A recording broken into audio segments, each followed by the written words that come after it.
Last Thursday, the United States mission kicked off the conservation project for the Busanyin Shrine, a UNESCO World Heritage Site located within the Osun Osogbo Sacred Grove in Osun State, southwest Nigeria.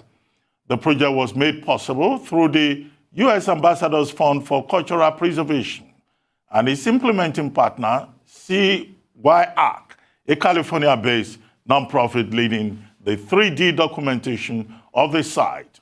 Arise News correspondent Sheitan Atigari brings this special report.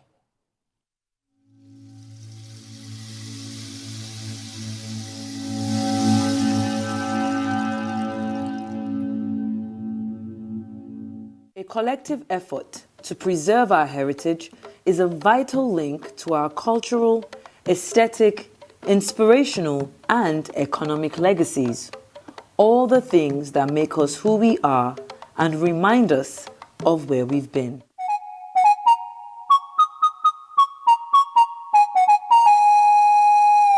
Over the years, the United States government has continued to show its support for the preservation of Nigeria's rich cultural heritage. This includes the $127,000 grant to document and make conservation plans for the Busanyin Shrine located in the Osun Osogbo Sacred Grove.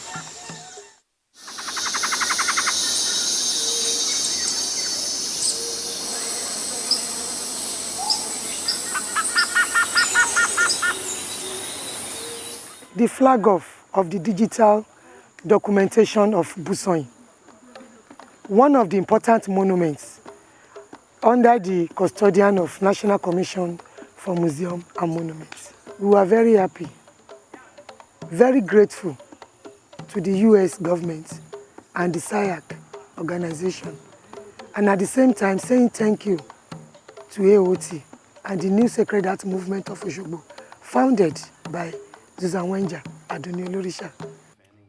Now joining us to discuss the conservation project at the Busanyin Shrine is Stephen Ibelli, Public Affairs Officer at the United States Consulate, Lagos.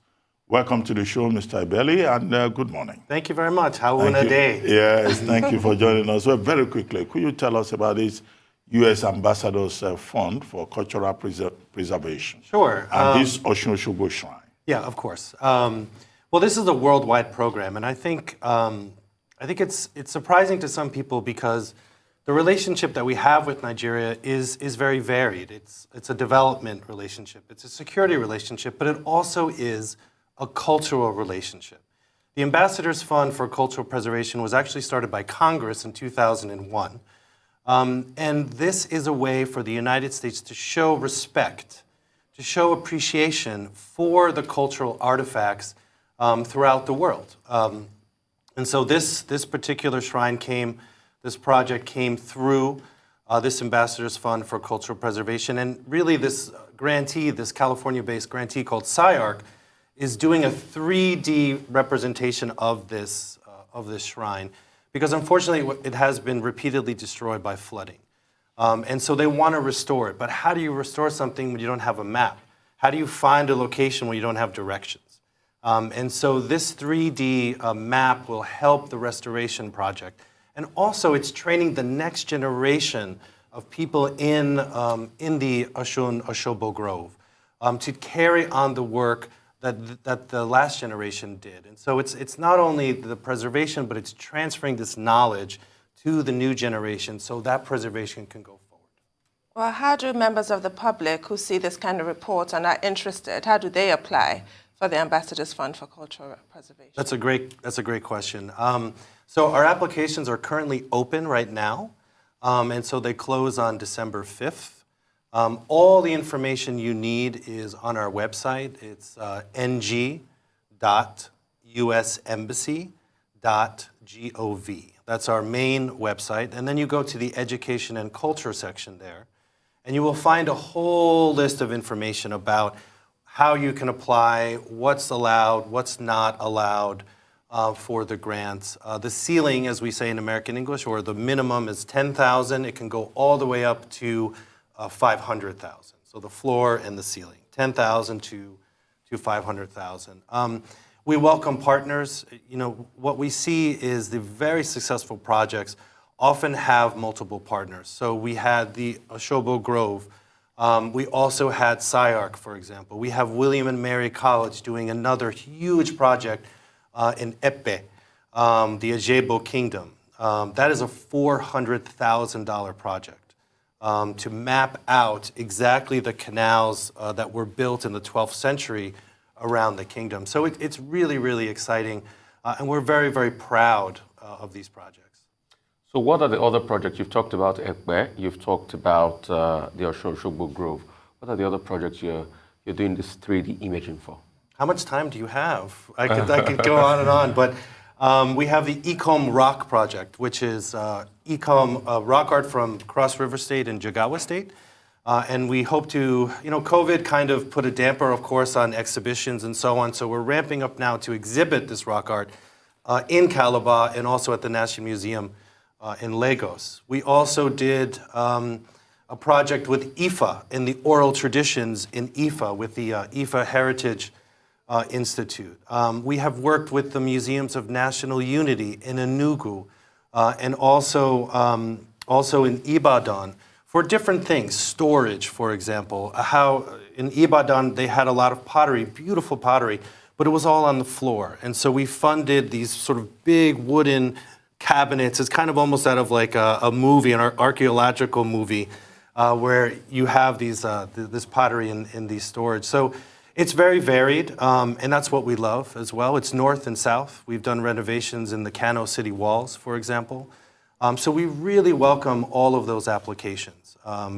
It's a worldwide competition, so the more you can get in partners, the more you can really talk about what this project is going to do, the more competitive you'll be.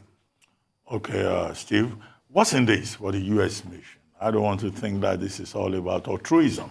If we are preserving cultural heritages, you know, across the world, yeah, what's in it for the U.S.? Ruben, it's not always a quid pro quo.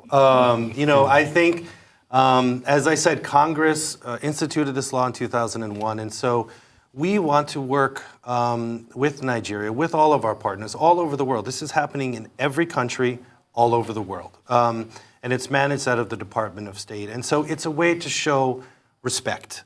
It's a way to show partnership. It's a way to show our appreciation for cultural heritage, for cultural preservation, to be able to transmit that to the next generation. I mean, that's really what this is about. And it's a wonderful partnership. And this is just one small aspect of all the cultural activities that we do, whether it's grants to civil society, whether it's supporting NGOs, whether it's doing coding for girls or STEM projects in District 1 of the Lagos School District. So our reach and our projects really take on a very, very big dimension in Nigeria, and we're very proud of that.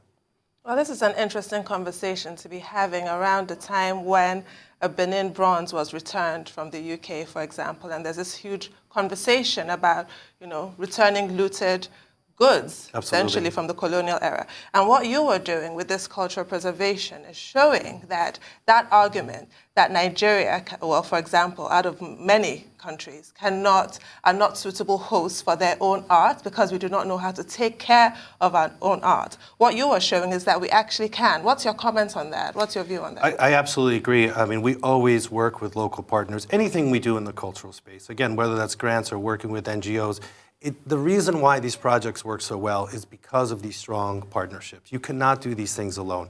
You need local partners. You need people that are committed.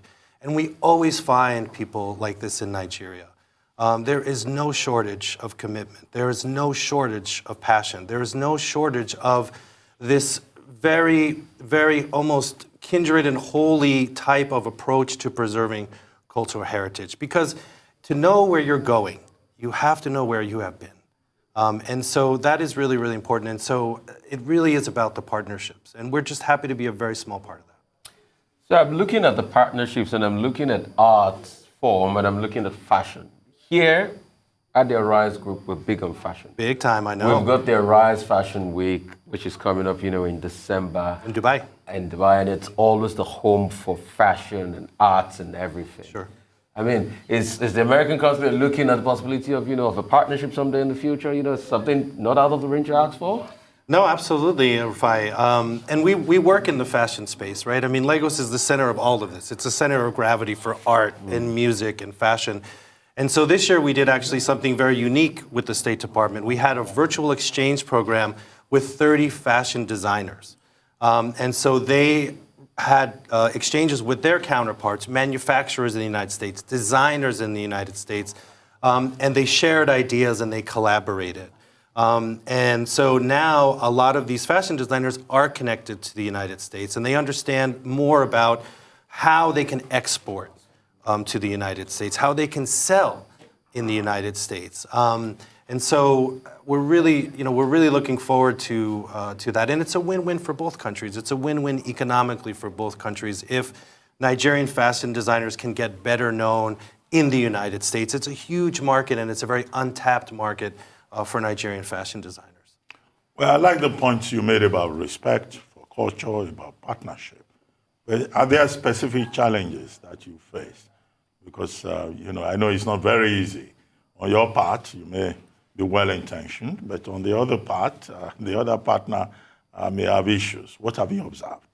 Yeah, I mean, in general, it seems to work pretty well, I have to say. I mean, COVID was a real challenge, and many of these projects had to be put on hold. With the Ecom rock art, for example, we had to, unfortunately, delay the exhibition. But what we find is really partners are very, very committed. Because people, when you have passion, Ruben, it leads you in the direction of where you want to go. And that's what we find. We find people that are very, very passionate, that have been working at this for years, if not decades in some cases. And so they're very, very happy to get this little support to be able to take this forward, to be able to really forward even the scientific study of many of these sites, like the Ijebo Kingdom in Epe, for example. Well, thank you very much, Stephen Ibelli, for joining us. And, we'll keep a watching brief as this develops. Thank you very much. Thank you so very much.